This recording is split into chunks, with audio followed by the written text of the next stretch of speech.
నమస్తే అండి. Madam, SIR అనేది ఇప్పుడు ఎవ్రీ 2 ఏళ్లకోసారి ఓటరు అర్హులైన వాళ్ళకు ఓటర్ ఇచ్చేది రెగ్యులర్ గా జరిగేదే.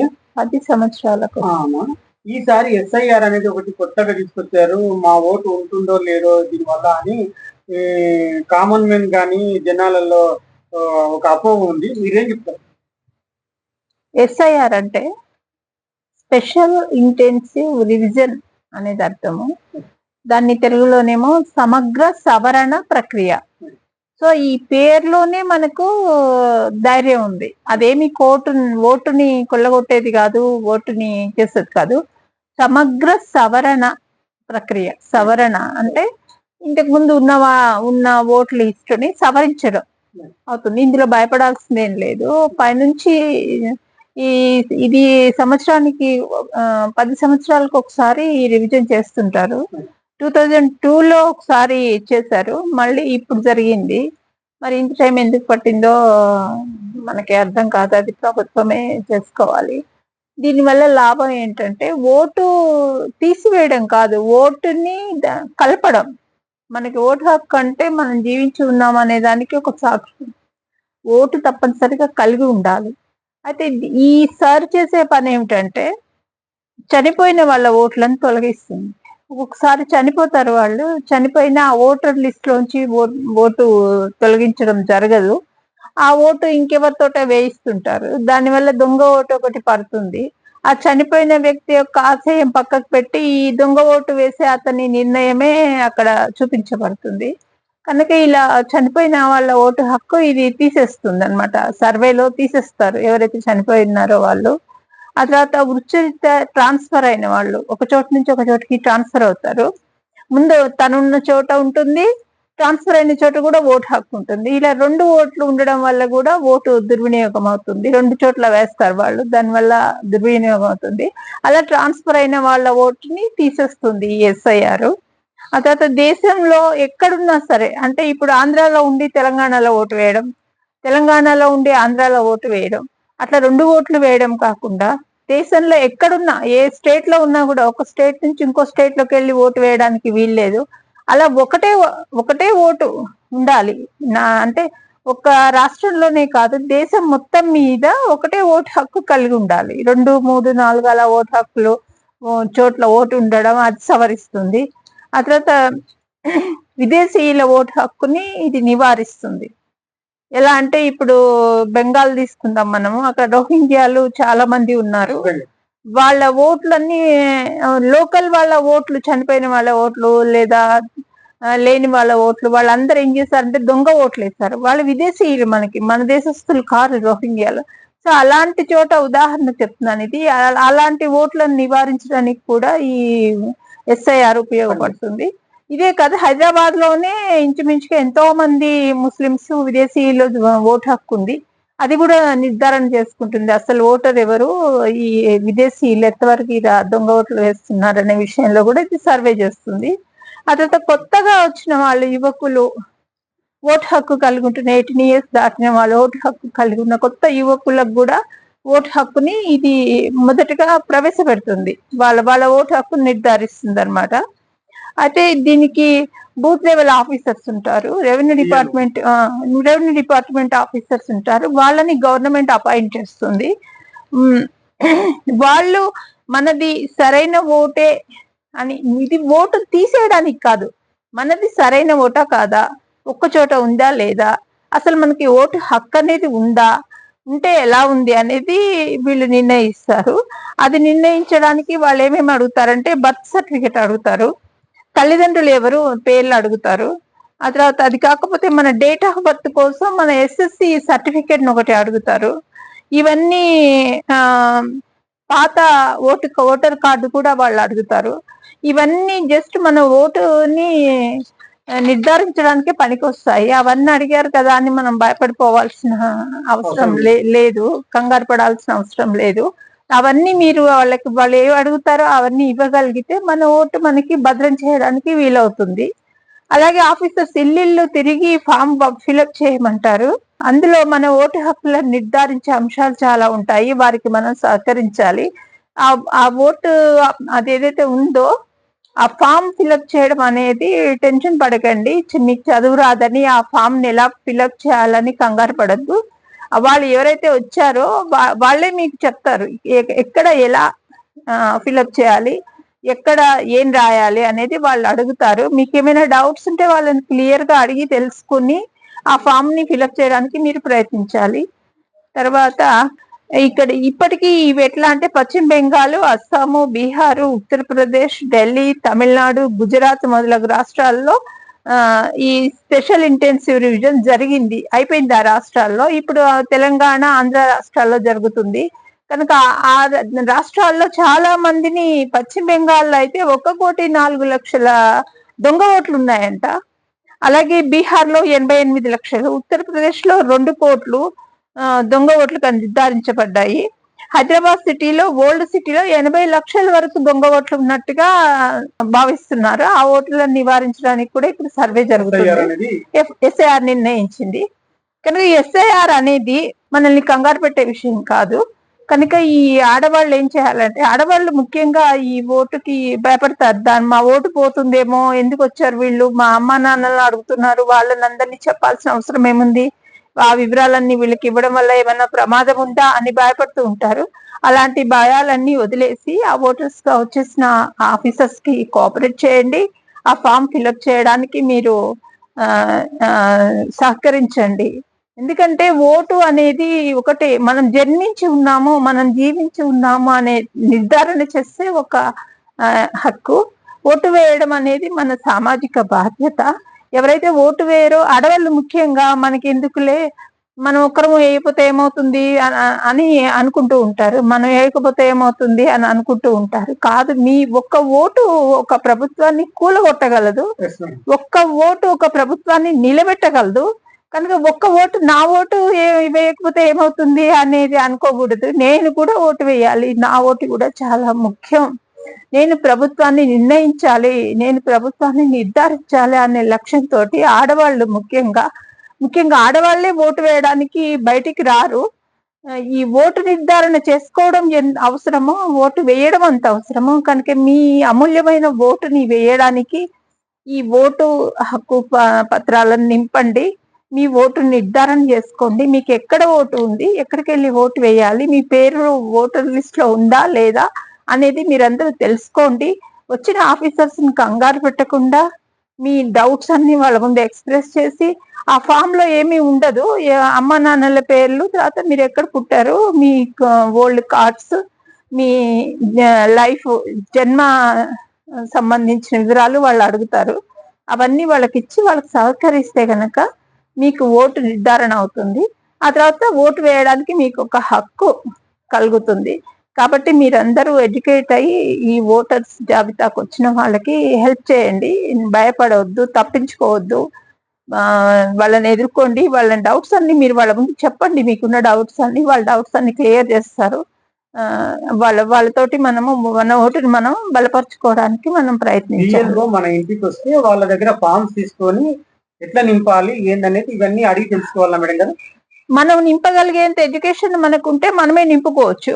నింపుకోవడానికి మనకు కొంచెం తక్కువ ఉంది, మనం భయపడుతూ ఉన్న వాళ్ళని కనుక డౌట్స్ అడిగితే వాళ్ళే చెప్తారు అన్ని డౌట్స్. ఇది ఇందువల్ల, ఇది ఇలా ఉంది, ఇది. ఇప్పుడు ఒకవేళ తల్లిదండ్రుల పేర్లు అడిగారు అనుకోండి, ఎందుకు మీకు మా అమ్మ నాన్నల పేరు అని కంగారు పడిపోకండి. ఆ తల్లిదండ్రులు ఉండడం వల్ల మీకు ఓటు ఇక్కడ ఉంది, మీ తల్లిదండ్రులు వేశారు కాబట్టి వాళ్ళ వారసత్వం మీకు వస్తుంది, కాబట్టి ఇక్కడ ఉంది ఓటు అనే దాని నిర్ధారణ అవుతుంది. ఆ తర్వాత మీది ఐడెంటిటీ కార్డు అడుగుతారు, దానికోసం ఎస్ఎస్సి సర్టిఫికేట్, లేకపోతే చదువు లేకపోతే పాత ఓటర్ కార్డు ఇలాంటివి చూపించండి. దానివల్ల మీ ఓటు నిర్ధారణ అవుతుంది. ఈ ఓటు వీళ్ళదే, ఈ ఓటు ఈ అమ్మాయిదే, ఈ ఓటు ఈ అబ్బాయిదే అనేది నిర్ధారణ అవుతుంది దానివల్ల. అందుకని మీరు వాళ్ళకి కంప్లీట్ గా సహకారం అందించాలి, కంగారు పడకూడదు. ఎన్నో సంవత్సరాల నుంచి ఈ ఓటు అనేది కొత్త వాళ్ళకి అవకాశాలు ఇచ్చుకుంటూ వస్తుంది మేడం గారు. అవును. ఈ ఒక్కసారి ఎస్ఐఆర్ అనేది ఒకటి పెట్టి జనాలను భయపెట్టడానికి ఏంటి మేడం? కాదు, ఇది 10 సంవత్సరాలకు ఒకసారి గణన చేయాలి, ఓటర్ గణన ప్రజాస్వామ్యంలో అదొక పాలిటీ. అయితే ఈ 10 సంవత్సరాలుగా ఈ 2002లో చేశారు. మళ్ళీ 10 సంవత్సరాల వరకు చేయలేదు. ఇప్పుడు ఈ ఇయర్ చేస్తున్నారు. అంటే ప్రభుత్వం ఇప్పుడు ఇప్పుడు మేల్కొని సర్వే చేస్తోంది. దీనివల్ల ఓటు పోదు. మన ఓటు నిర్ధారణ అవుతుంది అంతే. అది కంపల్సరీ 10 సంవత్సరాలకు ఒకసారి చేయాల్సిందే. వీళ్ళు చేయలేదు కాబట్టి మనం ఏంటి ఇది కొత్తగా ఉంది, సర్వే ఏమిటి, ఫిలప్ ఏమిటి అని కంగారు పడేది అవసరం లేదు. ఇది 2002లో మీ పెద్దవాళ్ళని అడగండి. 2002లో సర్వే జరిగింది. అప్పుడు కూడా ఇలాగే ఓటర్లు వచ్చి ఇంటింటికి వచ్చి వాళ్ళు రికార్డ్ చేసుకెళ్లారు. మీరు మర్చిపోయి ఉండొచ్చు, లేదా మీరు చిన్నవాళ్ళు అయి ఉండొచ్చు. మీ పెద్దవాళ్ళని అడగండి, చెప్తారు వాళ్ళు. సో కంగారు పడాల్సిందేం లేదు. మేడం గారు, ఇప్పుడు భర్త ఒక దగ్గర పెళ్లి చేసుకుంటాడు. ఇప్పుడు ఆమె ఇంతకుముందు వాళ్ళ తల్లిదండ్రుల దగ్గర ఉంటది ఓటర్. అట్లాంటి వాళ్ళకి మీరేం చెప్తారు? తల్లిదండ్రుల దగ్గర ఒక ఓటు ఉంటుంది, భార్యగా ఇక్కడ ఒక ఓటు ఉంటుంది. వేసినా వేయకపోయినా 2 ఓట్లు ఉంటాయి. కొంచెం తెలివైన వాళ్ళు ఏం చేస్తుంటారంటే ఇక్కడ అక్కడ కూడా వేస్తుంటారు. ఆ తెలివిని ఉపయోగించకుండా ఆ ఓటుని క్యాన్సిల్ చేసుకొని, మీకు భర్త దగ్గర కావాలి, భర్త ఇప్పుడు వారసత్వం భర్త నుంచి వస్తుంది కాబట్టి మీకు భర్త దగ్గర ఉన్న ఓటుని నిర్ధారణ చేసుకుని తల్లిదండ్రుల దగ్గర ఉన్న ఓటుని అది మాఫీ చేయించుకోవాలి. మేడం గారు, ఇప్పుడున్న గవర్నమెంట్ బీఆర్ఎస్ కానీ కాంగ్రెస్ కానీ అదర్ పార్టీస్ కానీ ఈ ప్రజల్లోకి ఈ ఉన్న ఇది అన్ని ఎందుకు ఇది ప్రజలకు తీసుకెళ్ళలేకపోతున్నారు? దొంగ ఓట్లు అన్ని బయటకు వస్తాయి కదా. నేను నిక్కచ్చిగా చెప్తున్నాను, ప్రతి పార్టీకి దొంగ ఓట్లు ఉంటాయండి. ఇది సర్వే చేయడం వల్ల దొంగ ఓట్లు అన్ని బయటపడతాయి. ఇప్పుడు మన స్టేట్లలో హైదరాబాద్ లో చూస్తే ఓల్డ్ సిటీలో 80 లక్షల ఓట్లు దొంగ ఓట్లు ఉన్నాయని నిర్ణయం చేయడం జరిగింది. మరి ఓటు గణన చేస్తే ఈ 80 లక్షల ఓట్లు పోతాయి కదా. ఆ పార్టీ వాళ్ళకి 80 లక్షల ఓట్లు లాస్ కదా. సో ఈ రాజకీయ పార్టీలు ఏం చేస్తున్నాయంటే మా దొంగ ఓట్లు ఎక్కడ వెళ్ళిపోతాయో అనే భయంతో, ఒక్క పార్టీ కాదు అన్ని పార్టీలది అదే ఆలోచన. మనం ఒక పార్టీని వేలెత్తి చూపించాల్సిన అవసరం లేదు. ఈ దొంగ ఓట్లు పోతాయనే భయం, ఓట్లు తగ్గుతాయి, ఓటర్ల జాబితా చేస్తే మా ఓట్లు తగ్గుతాయేమో అనే భయం వల్ల జరుగుతుంది తప్పితే, వాళ్లకు అటెన్షన్ తప్పితే ప్రజల మీద ఏమంత అవగాహన వాళ్ళకి లేదు. మేడం గారు, ఈ వచ్చే ఎలక్షన్ లో జమలి ఎలక్షన్స్ అని ఒకటిసారి దేశం మొత్తము దానికోసం ఇవన్నీ మనం చేస్తున్నాం. జనరల్ ఎలక్షన్స్ అంటే రాబోయే ఎలక్షన్స్ క్లియర్ గా ఉండాలని. ఆ దొంగ ఓట్లన్నీ పోయి సహజమైన ఓట్లు సహజమైన పని రీతిలో ఉంటే సహజమైన నిర్ణయం ఏర్పాటు అవుతుంది. మంచి నిర్ణయం. అసలు ఓటర్లు ఏం కాంక్షిస్తున్నారనే నిర్ణయం చేయగలిగితే బాగుంటుంది. కానీ చేయగలిగే సత్తా కేంద్ర ప్రభుత్వానికి ఉండాలి. అన్ని రాష్ట్రాల్లోనూ ఒకేసారి పెట్టగలగడం అనేది చాలా రిస్క్ తో కూడిన పని. కానీ దాన్ని చేయగలిగితే మాత్రం గవర్నమెంట్ ని మనం చాలా అభినందించాలి. అలా చేయగలిగే సత్తా గవర్నమెంట్ కు ఉండాలి. మరి కేంద్ర గవర్నమెంటే ఇది చేయాలి. వాళ్ళకి ఆ సత్తా ఉండగలగాలి. మోడీ గారికి మరి ఉందని నేను అనుకుంటున్నాను. మరి ఆయన హయాంలో అవుతుందో ఎప్పుడవుతుందో తెలియదు. కానీ దేశమంతా ఒకేసారి ఎలక్షన్స్ పెట్టడం అనేది చాలా మంచి ప్రక్రియ. మేడం, వెస్ట్ బెంగాల్లో ఇట్లాంటి ఓటర్స్ వల్లనే బీజేపీ ప్రభుత్వాన్ని. అవును, ఇప్పుడు రోహింగ్యాలు ఉన్నారండి. ఉన్న విషయం ఫ్రాంక్ గా మాట్లాడుతున్నాం. దొంగ తిరుగుడు ఎందుకు. ఇప్పుడు అక్కడ రోహింగ్యాలు ఉన్నారండి. బెంగాల్లో 1,04,00,000 దొంగ ఓట్లు వేశారు వాళ్ళు. రోహింగ్యాలు మన దేశస్తులు కారు. మన దేశస్తులో వచ్చి తలదాచుకున్న వాళ్ళు. వాళ్ళు ఎవరు ఓట్లు వేశారు? మరి వాళ్ళకి ఓటు హక్కు లేదు కదా. అంటే దొంగ ఓట్లు, ఇలాగే చనిపోయిన వారివి, వేరే దేశానికి వెళ్ళిపోయిన వాళ్ళ ఓట్లు. ఈ ఓట్లు 1,04,00,000 వేశారు. అది ఒక పార్టీని సమర్థిస్తూ, మమతా పార్టీని సమర్థిస్తూ వేసిన ఓట్లు అవి. ఇప్పుడు ఆ ఓట్లన్నీ కూడా ఆ దొంగ ఓట్లు ఇలాగే SIR లాగా వాళ్ళకు కూడా జరిగి దొంగ ఓట్లు తీసేయడం తోటి ఆ ప్రభుత్వం కూలిపోయింది. 1,04,00,000 సపోర్ట్ ఇచ్చిన ప్రభుత్వం ఏదైతే ఉందో ఈ దొంగ ఓట్ల మూలంగా 1,40,00,000 ఆగిపోయాయి. కాబట్టి ఆ ప్రభుత్వం కూలగొట్టబడింది. అదే నేను అంటున్నాను, ఓటుకి ప్రభుత్వాన్ని కూల్చే హక్కు ఉంది, కూల్చగలిగే సత్తా ఉంది. ఓటు ఒక ప్రభుత్వాన్ని నిలబెట్టగలిగే సత్తా ఉంది కనుక ఓటు హక్కు అనేది మీ చేతిలో ఉన్న ఆయుధం. దాన్ని వదులుకోకండి. స్త్రీ పురుషులు పిల్లలు పెద్దలు అందరూ ఓటు వేయండి. ముసలి వాళ్ళు కూడా చనిపోయే ముందు కూడా వాళ్ళని తీసుకెళ్లి ఓటు వేయించండి. ఓటు అనేది నిజంగా మనల్ని మనం గౌరవించుకునే విధానం. మన అభిప్రాయానికి, మన ఆలోచనకి, మన సత్తాకి అది ఒక గుర్తు కనుక ఓటర్ లిస్ట్ కోసం మీ దగ్గరకు వచ్చిన వాళ్ళకి కోఆపరేట్ చేయండి. మీ ఓటు మీరు సంపాదించుకోండి. వచ్చే ఎలక్షన్స్ లో ఓటు వేయడానికి సిద్ధం కండి ఇప్పటి నుంచి. ఏ ప్రభుత్వం మీకు కావాలో ఆ ప్రభుత్వాన్ని ఎంచుకుని దానికి ఓటు వేసి ఆ ప్రభుత్వాన్ని నిలబెట్టగలిగే సత్తా ప్రతి ఓటర్ కి ఉంటుంది. మేడం గారు, ఇంకొక మైండ్ క్వశ్చన్ ఏంటంటే, బిఎల్ఓ ఏదైనా తప్పు చేస్తే మన ఓటర్ పోయినట్టుగానే ఓటు అన్నట్టుగా చెప్తున్నారు. అక్కడ జరిగే తప్పులే ఉంటాయండి. ఆ అప్లికేషన్ ఫామ్ లో తప్పులు జరిగే అవకాశం లేదు. అక్కడ ఏం తప్పులు జరుగుతాయి మన ఓటు పోవడానికని? మన ఓటు ఏమిటి అని వాళ్ళు అడిగి నిర్ధారణ చేసి మీ చేతిలో ఫామ్ పెడుతున్నప్పుడు ఫిలప్ చేయమని, మన ఓటు పోయే అసలు ఆస్కారమే లేదు. అది ఉద్దేశమే కాదు. అది ఎస్ఐఆర్ది ఓటుని ఖరారు చేసే ఉద్దేశం కానీ ఓటుని మాఫీ చేసే ఉద్దేశం కాదు. ఒకవేళ మీ ఓటు మాఫీ అయిందంటే మీకు డబుల్ ఓట్లైనా ఉండాలి, మీరు చనిపోయినా ఉండాలి, లేదా మీరు ఓటర్ లిస్ట్ లో వేరే చోట నివసిస్తూ ఇక్కడ ఓటరు ఉండకుండా వేరే చోట ఓటు హక్కు కలిగి ఉండడం అయినా మీరు చేసి ఉండాలి. అందువల్ల మీ ఓటు పోతుంది తప్పితే న్యాయంగా సజావుగా సరిగ్గా ఆ ఫామ్ ని ఫిలప్ చేస్తే మీ ఓటు ఎక్కడికి పోదు. మేడం గారు, బిఎల్ఓ వాళ్ళు మన ఇంటికి వస్తే మామూలుగా ఇప్పుడు చదువుకున్న ఊళ్ళో గ్రామీణ ప్రాంతంలో ఎక్కువ మందికి తెలియదు. అలాంటి వాళ్ళు ఎట్లాంటి జాగ్రత్తలు వహించాలి? వాళ్ళని అడగండి మీ డౌట్స్ ఏముంటాయి. మీ ఓటర్ వాళ్ళు మీ ఇంటికి వచ్చారు, ఇంటికి వచ్చి మరి మిమ్మల్ని మీ ఓటుని నిర్ధారించడానికి మీ ఇంటికి వచ్చారు. మీ ఇంట్లో ఎంతమంది ఉన్నారు, ఎంతమంది లేరు, ఎంతమంది చనిపోయారు, ఎంతమంది వేరే వాళ్ళ దేశాల్లో ఉన్నారు, వేరే ప్రదేశాల్లో ఉన్నారు, వాళ్ళందరి గురించి వివరాలు వాళ్ళకి ఇవ్వండి. ఇచ్చి వాళ్ళని డౌట్స్ అడగండి. మీ డౌట్స్ ఏముంటాయో అవన్నీ అడిగితే వాళ్ళు మీకు క్లియర్ చేస్తారు. ఆ ఫామ్ ని ఫిలప్ చేసుకొని పంపించండి. ఏమీ కంగారు పడాల్సింది ఏం లేదు. ఇందులో ఓటు పోయే మార్గమే లేదు, ఓటిపోయే విధానమే లేదు. మీ ఓటు మీకు నిలబెట్టడానికి వాళ్ళు ప్రయత్నిస్తున్నారు. ఇంకా దాన్ని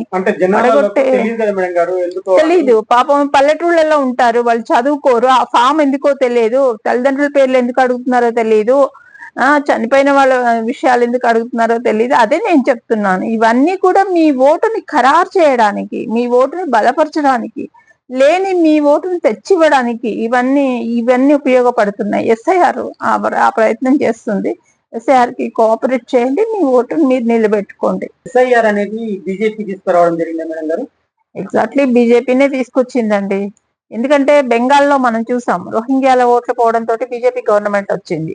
అది బీజేపీ ఐడియా ఏమిటంటే అదే అన్ని రాష్ట్రాల్లోనూ ప్రవేశపెడితే అన్ని రాష్ట్రాల్లోనూ దొంగ ఓట్లు పోతే బీజేపీని సమర్థించే అవకాశాలు ఎక్కువ ఉన్నాయి, బీజేపీ వచ్చే అవకాశం ఎక్కువ ఉంది కనుక బీజేపీ రాబోయే ఎన్నికల్లో బీజేపీ విజయం కోసం అనేసి ఈ ఎస్ఐఆర్ అనేది ఒక ఆయుధం. ఇది బీజేపీ గవర్నమెంటే దీన్ని సపోర్ట్ చేస్తోంది, అమలు పరుస్తుంది కూడా ఇంచుమించుగా బీజేపీ గవర్నమెంటే అనుకోవాలి మనం. ఇదంతా ఎలక్షన్స్ ఇది, కానీ దానివల్ల ప్రజలకు ఉపయోగపడుతోంది.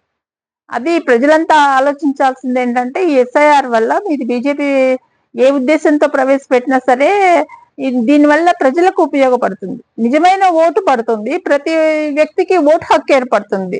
లోపల లోపల ఎక్కడో మగ్గి ఉన్న ఆడవాళ్ళకు కూడా ఇప్పుడు ఓటు హక్కు ఏర్పడుతుంది. వాళ్ళు కూడా రేపు పొద్దున్న బూత్ వచ్చి ఓటు వేయగలుగుతారు. అది బీజేపీ ప్రభుత్వం గెలవనివ్వండి, ఇంకో ప్రభుత్వాలు ప్రాంతీయ పార్టీలు గెలవనివ్వండి. ఇదైతే మంచి ఆలోచన, ప్రజలను ఉత్తేజపరిచేటువంటి మార్గం.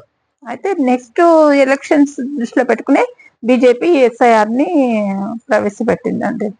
ఎవ్రీ ఎలక్షన్ లో చూస్తుంటే మనము అర్బన్ లో చాలా తక్కువ ఓటుకు వేయడానికి వస్తున్నారు, రూరల్ లో మాత్రము మంచిగా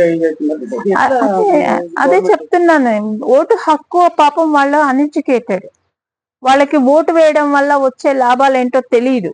ఆ ఓటుకి నోట్లు ఎన్ని ఇస్తారో అవి తీసుకుందాము, ఒక కళ్ళు ప్యాకెట్ ఇస్తారో ఒక సారా ప్యాకెట్ ఇస్తారో అవి తీసుకుందాము అని ఓటేసేస్తారు. దేనికి ఏమంటే దానికి. Uneducation, because of uneducation. వాళ్ళని ఎడ్యుకేట్ చేయాల్సిన అవసరం ఉంది. వాళ్ళ మూలాలకు రాజకీయ నాయకులు ప్రవేశపడాలి. అక్కడికి ప్రవేశించి అసలు ఓటు అంటే ఏమిటి, ఓటేస్తే ఓటు వల్ల ఏమిటి ప్రయోజనం, కళ్ళుకో నోటుకో ఓటు అమ్ముకోకూడదు, మీరు ఏ ప్రభుత్వాన్ని ఇష్టపడతారో ఆ ప్రభుత్వాన్ని నిలబెట్టుకోండి, దాని ద్వారా మీరు బాగుపడతారు, మీ జీవితాలు బాగుపడతాయి అనే జ్ఞానాన్ని వాళ్ళకి అందించకుండా ఒక పార్టీ ఇన్ని నోట్లు ఇస్తే ఇంకో పార్టీ ఇంకొన్ని నోట్లు ఇస్తుంది. ఈ నోట్లు ఇవ్వడంతో ఓట్లను కొంటున్నారు తప్పితే అసలు ఓటు ఏమిటి, ఎందుకు వేయాలి, దానివల్ల ప్రయోజనం ఏమిటి అనేది వాళ్ళని ఎడ్యుకేట్ చేసే వాళ్ళు లేరు. నాయకుల్ని ఎంచుకోవడానికి ఉంటుంది కానీ వాళ్ళు ఈ ఎలక్షన్స్ వల్ల ఎవరికొవరికి అమ్ముడుపోతున్నారు. అమ్ముడుపోవడం వాళ్ళకి తెలియదు పాపం.